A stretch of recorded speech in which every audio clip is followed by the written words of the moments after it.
back to the channel, people. So today I'm going to give you my opinion on the new hash, and this is the new bubble hash, the Afghan bubble hash by PHANT. So let's just get into it. So off the bat, these are, so the cultivar on this is Kemango Kush Cross Mac 1. Now originally these were stated that these were going to be OG Kush, so very different in lineage there. Not quite sure on what happened on the communication on whatnot with the PHANT, but there we go. We have Kemango Kush Cross Mac 1. Both, I've had those strains. I prefer Mac 1. I love Mac 1 over here. And I also noted that the Kemango Kush is a Aurora flower, so I'm not sure if they used Aurora flower for this. These come in a pack of 5 grams, and these are £40 for the 5 grams each. So we have the 30-30 balanced, so this is 30% THC and 30% CBD with added CBD isolate. And then we have the 40% THC, just a straight 40% with no CBD. These are still both fairly popular on the market, but stating that they're true Afghan bubble hash, not really. Yeah, I don't agree with that. Whilst I don't have a huge amount of experience with extracts and hash, I definitely do agree that this is not at all, the flavour isn't very hashy at all, and the smell it doesn't come across very hashy. Whilst I think I've stated before, I don't really like too much hashy flavour. It's why I switched to flower a long time ago. I was expecting it, but it really didn't come through. So let's go on to the flavour and go from there.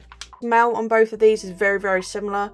To me, it comes across as a, I don't get the Kemango Kush. I more get, if anyone's had the Aurora flower electric honeydew, that's what I'm getting a bit more. The smell is coming across as this sort of slight fruity cheese with this sort of like slight gassiness, but it's again like the apricot cream and cheese. It's reminding me of that in the smell.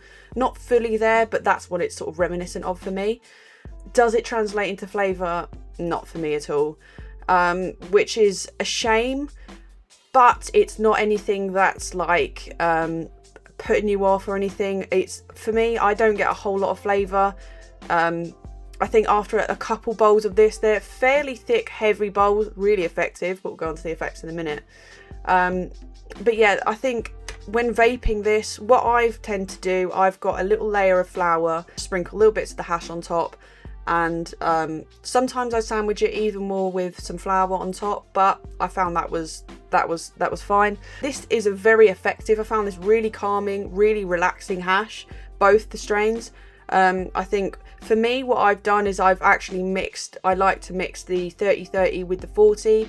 I just found that was more beneficial for me. Let me know down in the comments if have you done the same, have you mixed both, or have you kept them separate? The flavour on this, really, I'm not getting a whole lot of flavour coming through. I think on the 30-30 one, I'm getting a little bit more of this oily, I want to say hashy taste, but it's not fully hashy. It's this oiliness on the back of the throat. I think that's where the CBD isolate is coming into play. But yeah, flavour wise, it's really not translating from the smell. The smell is lovely. The flavour is just very limited.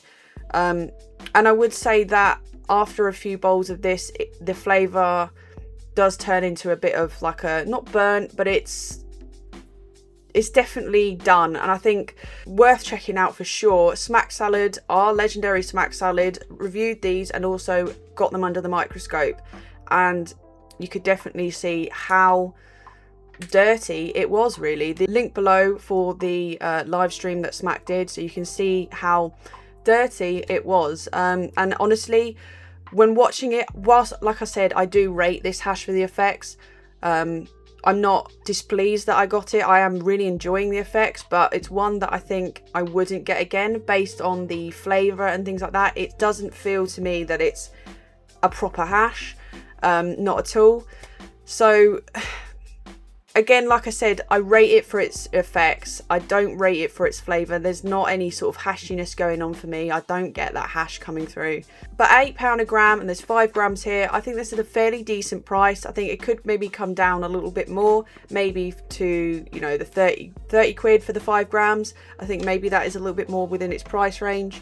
I'm not disheartened by it. Again, I'm enjoying the effects. Just, again, I don't think I would get it again. Let me know down in the comments, have you tried these, and what, if any of your favourite, let me know. We also have the static hash, the T55, so I'll be reviewing that in the next video. So keep eyes peeled, people, and as always, stay medicated. I'm off.